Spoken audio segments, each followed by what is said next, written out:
Today, we're going to be talking about your past, and we're going to be talking about why you should stop living in your past and start living in the energy of the future that you want to create. We're going to talk about how to stop paying attention to all of those things that have happened to you, the good things and the bad things, and so actually start focusing more on the future that you want to create and drawing that future into your present moment. And I get it, because we as humans, we want to stay safe. Like when you look at our brain is so ridiculously incredible, and it is so ridiculously complex. But what it wants to do more than anything else is keep you safe. It wants to keep you alive. And so our brain does this amazing thing where it will remember our past, especially the pain in our past. And it'll remember that pain in our past in order to try to avoid future pain. Makes sense, right? And it doesn't have to be just physical pain. It can be emotional pain. It can be mental pain as well. And now when you're a tribal human living on the plains 100,000 years ago, hunting for your food, this is an incredible future of the human brain where it can predict what could possibly happen so that you can keep your friends, your tribe, and yourself alive. But when you're a normal person right now listening to this podcast episode in modern times, this is actually something that hurts you more than helps you. It does. Like, really think about it for a second. This hurts you more than actually helps you by taking the pain of the past and putting it into the future and saying, well, I want to avoid that pain again. She broke my heart in the past. I never want to get in another relationship. I had a failed business in the past. I don't want to start another business. This person screwed me over in the past. I need to be very aware of when people are going to screw me over as well. Because all too many of us live in the past. I did this for a very, very long time. We make our past and we take our past and we look at our past and remember specifically the pain of our past, and we mentally broadcast it into our futures, thinking that it's going to help us. And it gives us a real false sense of control, you could say. And in some ways it does help us, but in most ways, if we're trying to be different, if we're trying to create something different, focusing on the past and predicting it into the future is really going to hold us back more than anything else. For instance, like I have had 3 failed businesses before I had my business that I have now that is a successful business. And many people listening, you've either had a failed business or you know someone who has had a failed business. And you know how painful that was for yourself, or you know how painful it was for that person. And so we want to avoid that pain. And many of us that have had failed businesses in the past or know someone who has had a failed business, maybe your father had a really bad situation with his business. And we hold ourselves back from taking the action that we need to in our new business or starting that new business simply because we think, well, you know what? I saw what happened to that person before. I'm not going to do that. It's like walking by a bush and you see someone get attacked 100,000 years ago by a lion. You're like, nope, not walking by that bush. Well, that bush and that lion don't exist nowadays, not in our realities that most of us live in. But we go, oh yeah, it's not that bush and that tiger. It's, oh, that failed business. Oh, it's starting a business. No, there's potential pain with starting a business. I'm not going to do that. I'm going to play small. I'm going to just stay in my lane and do what I've always done because that's predictable. And we end up running our businesses into the ground because we're focusing too much on protecting ourselves, knowing that we had a failed business in the past, or we don't even start a business because of the failed businesses that we've had in the past. Now, the focusing on the past was protection. That makes a whole lot of sense. But that last business has nothing to do with your current business, or has nothing to do with your future business. It's like the phrase, you never step into the same river twice, because it's not the same river. The river's always flowing, and you're not the same person as you were when you stepped in the river the last time. Your past does not dictate your future. Now, your past does give you lessons. It does teach you how to avoid certain things, like maybe you had a bad business partner, or maybe you did really bad in your marketing, and you learn lessons from all of this stuff. But the beautiful thing about failed businesses in the past is that you can look at your current business right now and you can learn from the past and say, okay, I know what I did well. I'm going to do that again. But I also know what I did really bad, and I'm going to make sure I avoid it this time. That happens with relationships too, right? Like I'm married now, and I don't see all of my past girlfriends as failed relationships. They were just relationships where they didn't work out. I don't see them as failures, but I learned how I want to show up. I learned how I want the other person to show up. I know much better of how to work in a relationship. Like if I look at my very first relationship with my first girlfriend, I was a shitty boyfriend because I didn't know what it was like to be in a relationship. I didn't see a really good relationship around me to actually see that because my parents divorced when I was 9. And so I didn't really see it. So I couldn't really create the relationship that I wanted to. And so I messed up in relationships. They messed up in relationships. We all do. But then it allows you to get better and to know what you're looking for in the future. We were focusing on the past for protection. That makes sense, but it really has nothing to do with what's going on in your life right now. It's just lessons and ways that you can learn. And, like I said, with the relationships I've had in the past, sure, they didn't work out, but this one's working out. With the businesses I had in the past, sure, they didn't work out, but this one's working out. And lots of people do that with businesses, relationships, with many things in their life. Lots of people do this with their relationships. Like just because you were cheated on in the past does not mean that you won't be that does not mean that you will be cheated on in this relationship. But how many people go into their next relationship with their guard up and they never let that person truly in because they're afraid, man, you know what happened last time? Yeah, I was cheated on and I love that person and they freaking broke my heart. I don't want to do that again.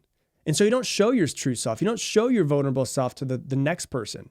And the relationship doesn't become what it can become because you're too on guard. You're too closed up for something that this person that you're in a relationship right now didn't do to you, but you're projecting the last person who cheated on you or that last heartbreak that you had onto this new person. Some people in this world, many people in this world are still pissed off over something that happened to them years ago, 10 years ago. And that's terrible for yourself. That's terrible for your future, but it's also really terrible for your body. One of the most important things that we need to become aware of is how our memories of the past actually really do affect our bodies. Your brain does not know the difference between something that happened to you in the past and something that's imagined. So if you wake up and you remember an event that happened in the past that was painful, you can literally put your body through that same event as if it's currently happening right now. If you think about how you were cheated on in the past and you really get yourself into that feeling, you can put your body into a terrible state of fear, of worry, of stress and anxiety when in this moment, in this present moment, there's actually nothing that's wrong. You're listening to this podcast right now. If you look at this very second that you're in, I guarantee you, you're safe, you're okay, and everything's going to be fine. But we can really make this present moment terrible by taking the past, projecting into the future, and trying to feel those feelings right now. And many people do this every single day. I did this for years. For years, I beat myself up and I beat my body up because of fear that I had projected into my future based off of the past. If your spouse cheats on you and then you get a divorce and that cheating spouse gets married down the road, that person who is cheated on sometimes wakes up every single day and thinks about that event. I was watching a video, a show, Hoarders, which is one of the wildest shows to watch. It's so intriguing to see these humans.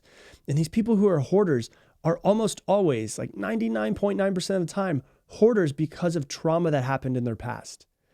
And they start saying, oh, well, everything really changed for me when that person died, or everything really changed for me when that person cheated on me and then got married to the person that they cheated on me with. And that person who was cheated on wakes up every single day and they think about that event. How could they do this to me? How could they do this to my children, to our children? How could I be so dumb not to know that they were doing this? Why couldn't they just love me? Why couldn't they love me the way that I love them? And even though they might have been cheated on 10 years ago, they still wake up and they put their body through the same exact chemical reaction as if they were cheated on today.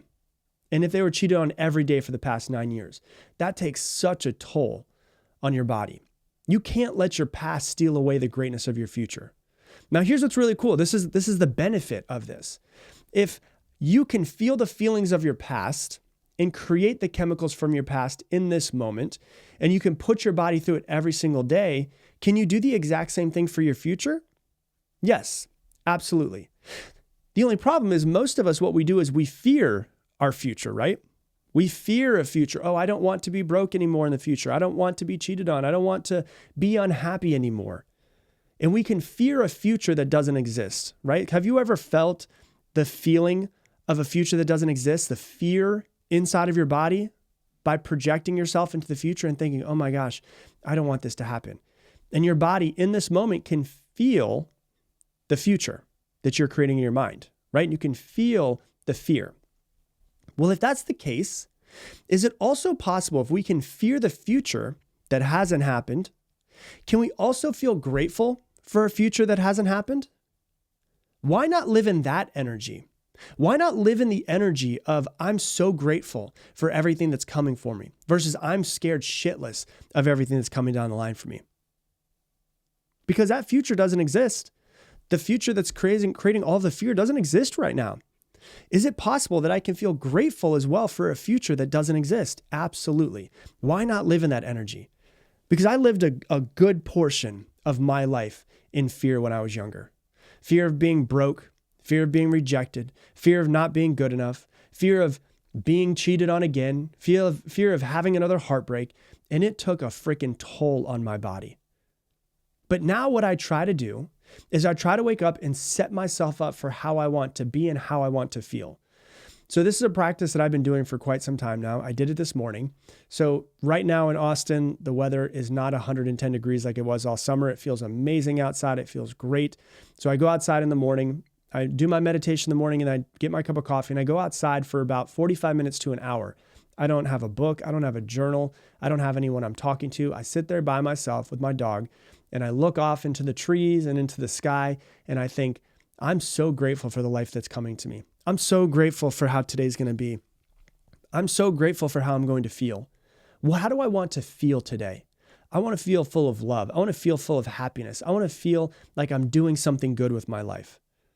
And I sit outside and I try to, I guess you could say, attract the future into me, the future that I want. But more than anything else, I'm just trying to setting a GPS. I'm trying to set my GPS on how I want to feel.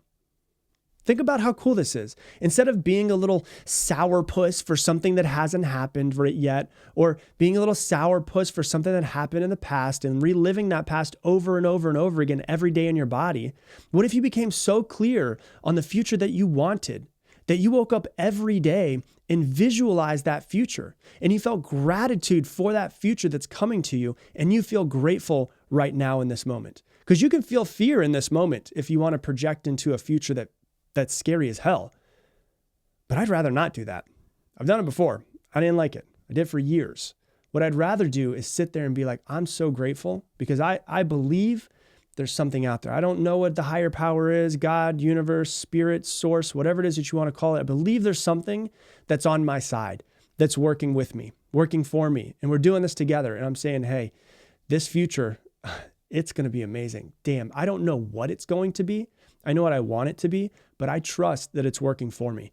And me and this external source are working on creating the most amazing future we possibly can. And damn it, it feels really good to feel that way. It feels really good to wake up and feel those feelings every single day, to be grateful for something that hasn't happened yet, and to just have faith and just trust that, hey, this is coming to me. This future that I want is coming to me. It might not be exactly what I want it to be and how I visualize it, but damn it, it's usually ends up being a whole lot better.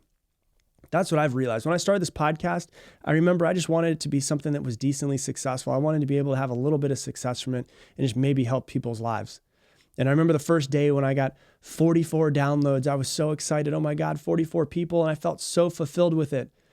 But I knew if I just kept following this path, it would be good. Maybe I'll get to 100,000 downloads or something like that. Maybe I'll get to $100,000. That would be awesome. And now we're literally approaching 300 million downloads because I just followed the path and I just trusted that it was going to work out.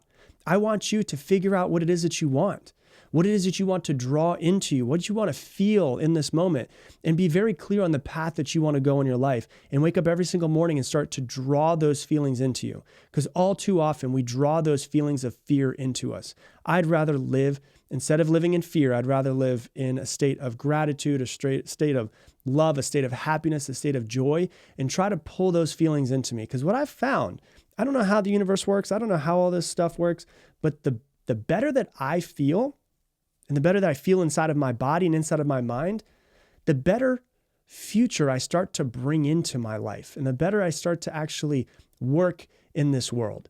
And what I really want you to do is to start attaching yourself to that future. Stop being so fearful of what could come down the road, as if you're just waiting to be attacked by a lion. Start being grateful for what it is that you know is coming down the line. Be so clear about the future that you want to be so grateful for it in this moment. And you're more likely to achieve that future when you come from that place. And so you've got to ask yourself, what future am I imagining for myself? Because whatever future you imagine, you're going to attract to yourself. You are creating your reality at every single moment. Where you are right now is created by your mind and the actions that you've taken in the past. If you want to create a different future, you're going to have to start thinking about the way that you think about the future and also start changing the actions that you take. And if you do that, I promise you, you'll create the future that you want 1, 2, 5, 10 years down the road. So trust it, follow it, and feel the feelings of gratitude now. So that's what I got for you for today's episode. If you love this episode, please share it on your Instagram stories and tag me in at Rob Dial Jr., ROBDIALJR. And I'm going to leave it the same way I leave you every single episode. Make it your mission to make someone else's day better. I appreciate you, and I hope that you have an amazing day.